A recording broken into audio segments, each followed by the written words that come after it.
Hey guys, my name is Matt Edwards. I'm a Charlatan graduate of architecture.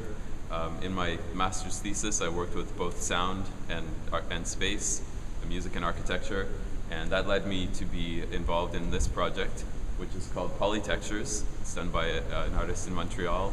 He's a sound artist as well as musician. His name is Antoine Bedard.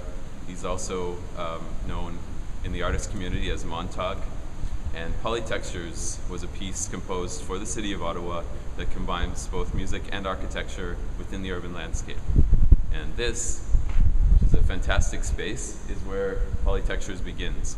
It's a sound walk, and it moves through a series of spaces within Ottawa, and as listeners are moving, they're also listening to pieces of music that are composed by a series of musicians, and the pieces of music relate to the buildings. The shape of sound actually fits really nicely in a space like this, which has this arch, because sound propagates in a sphere, and so it's not a harsh environment for sound. Sound is very happy in this kind of a space, and you can hear we're getting a lot of echo. That's because of the reflection from the hard surfaces, as I mentioned, and just visually as well. It's a really beautiful space. Really, I think maybe one of the most beautiful spaces in Ottawa.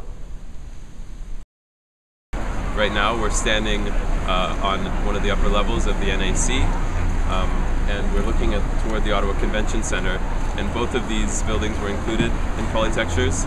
And the Convention Centre, it's nice because it was included as being a view from the NAC. You can see with an example like the Convention Centre how themes of reflectivity, transparency, interiority versus exteriority, the overall form of the architecture can lend itself to inspiration for musicians.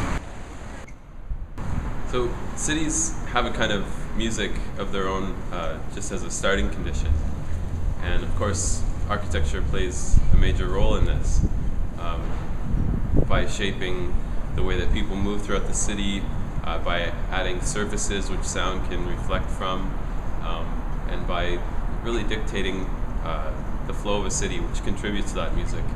Polytectures is a piece that adds music to that existing music, kind of overlays it, and so it's a different way to engage with both the music of a city as well as the existing architecture, and hopefully achieve another level of understanding about how those come together through a different musical interpretation.